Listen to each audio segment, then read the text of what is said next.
오늘 우리가 읽은 본문은 아사 왕의 통치기에 있었던 중요한 사건, 전쟁에 대한 이야기라고 할 수 있을 것 같습니다.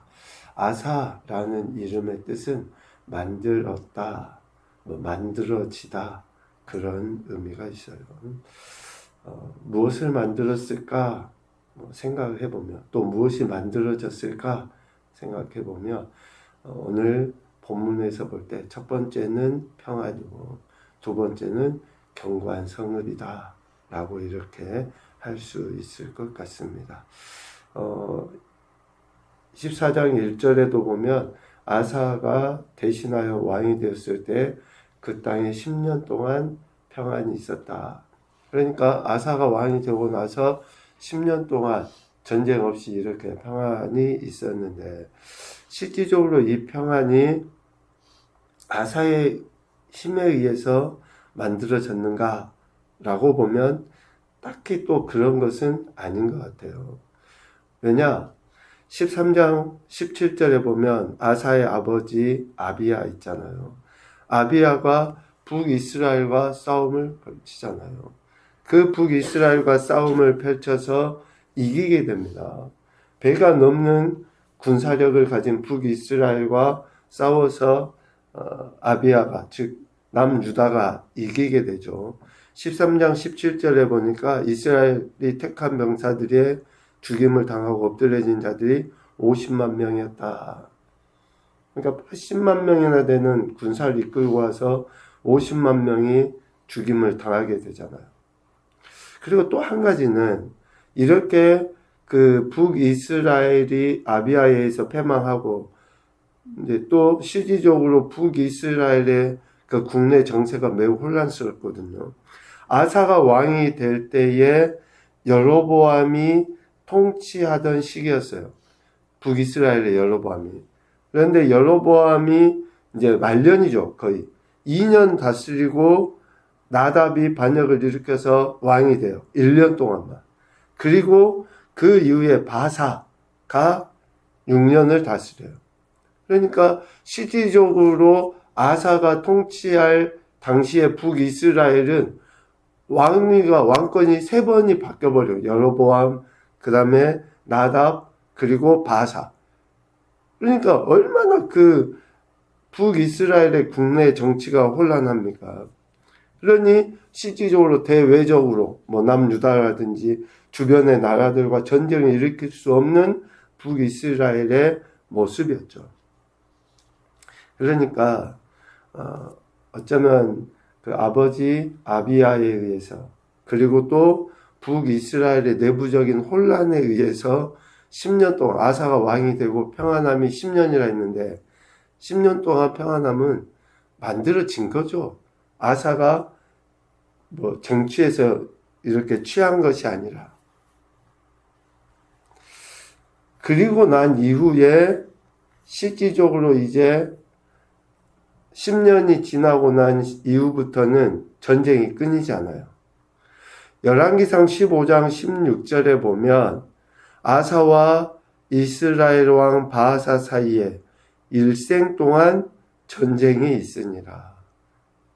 그러니까 처음 10년은 평안했는데 그 이후의 시간들은 바하사, 북이스라엘 왕과 아사 사이에 끊임없이 전쟁이 있었다 라고 하는 거죠. 이 평안함이 있는 10년 동안 아사가 어떤 통치 행위를 했었는지 오늘 2절 이하에 잘 나타나 있습니다.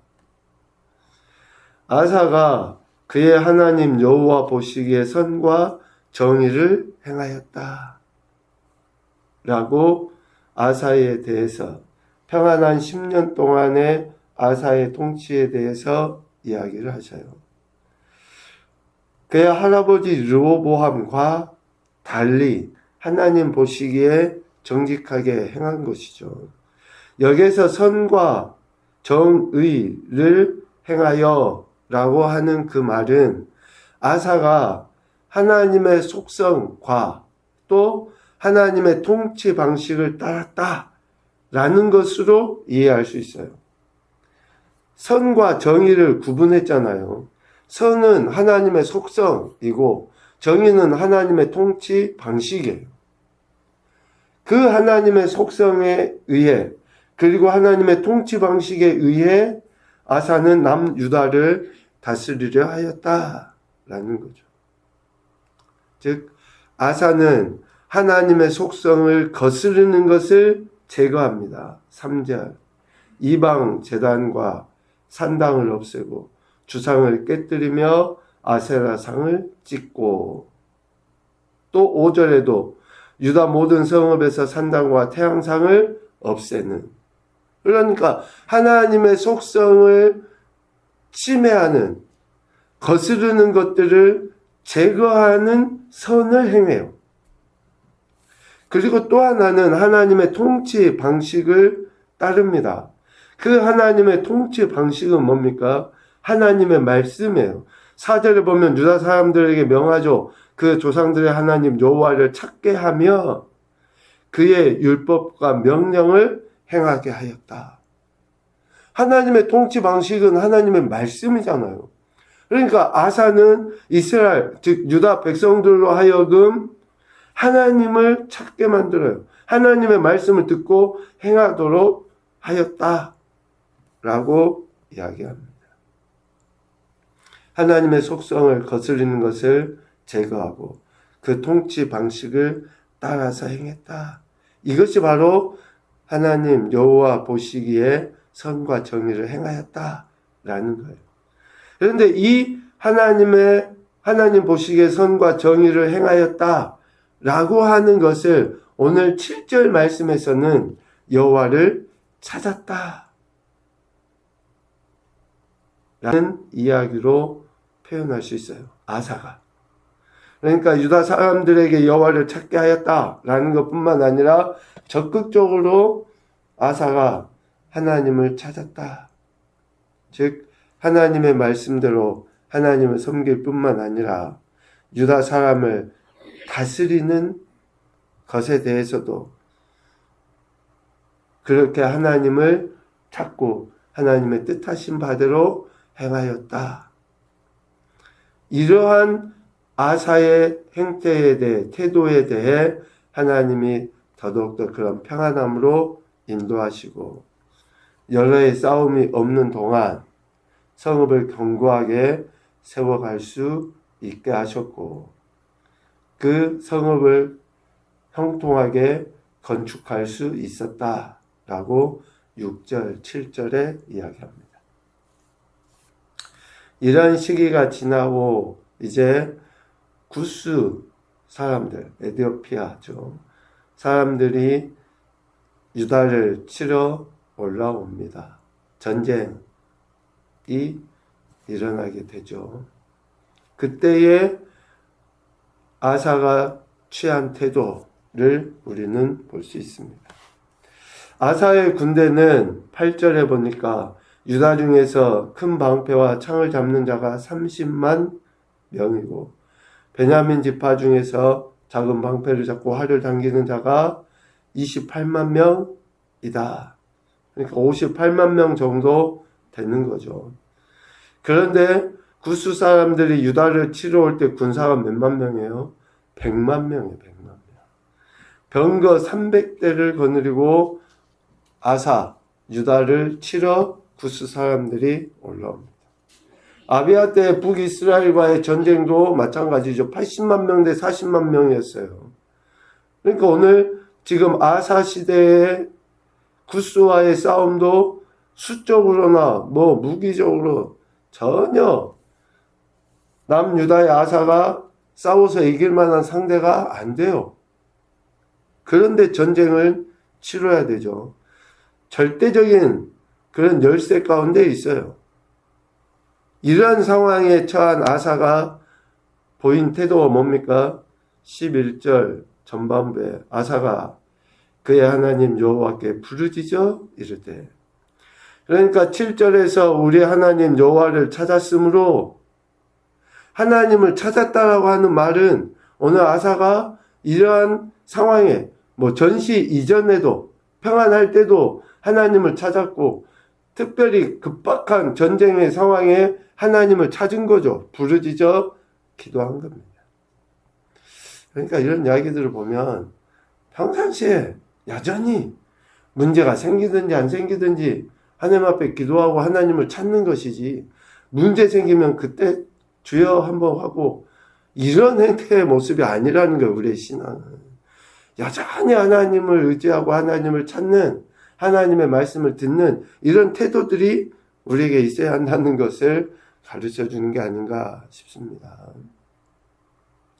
그러니까 아사가 이렇게 하나님을 찾죠. 하나님께 부르짖어요.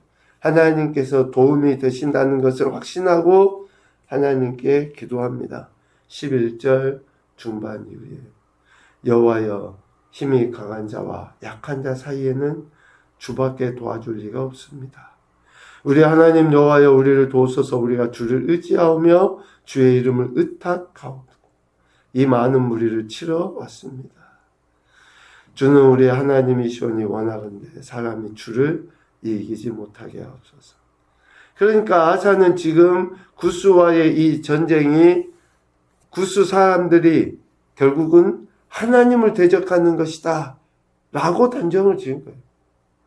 아사 자신과 유다를 치러 온 것이 아니라 하나님의 백성을 치러 온 전쟁이다. 그러니 하나님이 하셔야지 된다 라고 강구한 것입니다. 이에 하나님께서는 구스 사람들을 아사와 유다 사람들 앞에서 치십니다. 12절에 보니까 구스 사람들이 도망하는지라. 철저하게 하나님께서 구스 사람들을 멸하시는 거죠. 구스 사람들이 엎드러지고 살아남은 자가 없었다 라고 13절에 이야기해요. 100만 군대가 300대나 되는 병거들이 다 싸그리 이렇게 멸망하게 되는 비참한 패배를 구스가 맞이하게 되죠. 결국 하나님을 의지하고 하나님의 이름을 의탁하는 자들이 진정한 승리, 평안을 얻게 된다라고 하는 것을 이야기하시고 있는 것 같습니다. 많은 노량물을 얻고 예루살렘으로 돌아오게 됩니다. 참 도저히 우리 인간의 생각으로는 이루어지지 않을 것 같은 일들이 하나님을 의지하고 또 하나님께서 행하시니 이루어지게 되죠. 실질적으로 앞으로 많은 전쟁들이 나올 거예요.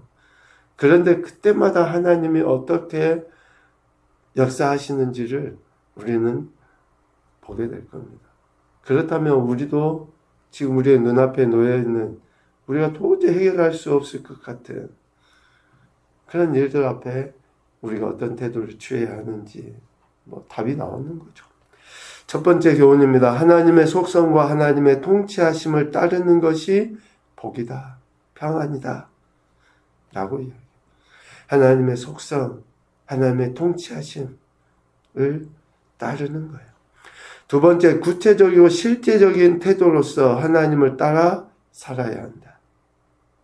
구체적이고 실제적인 태도로서 하나님의 속성, 거룩을 침해하는 것을 적극적으로 제거하는 거예요. 또 하나님의 통치 방식, 하나님의 말씀을 적극적으로 따르는 겁니다. 말씀을 듣고 순종하기 위해서 몸부림을 치는 거예요. 우리에게 주신 하나님의 형상이 있잖아요. 지정의. 의지적인 결단을 가지고 말씀 읽는 시간도, 묵상하는 시간도, 왜 성도들이 시간이 없다 다 말해요. 정말 미안하지만 우리가 핑계라는 거 다 알잖아요. 적극적으로 우리가 우리의 시간을, 우리의 몸을 갖다 놓는, 하나님을 따라서 하는 태도를 보여야죠. 한 가지 더 이야기하면 하나님을 의지하고 하나님의 이름을 의탁할 때 진정한 평안을 누리게 됩니다. 왜 우리 안에 기쁨이 없습니까? 왜 감사가 없어요?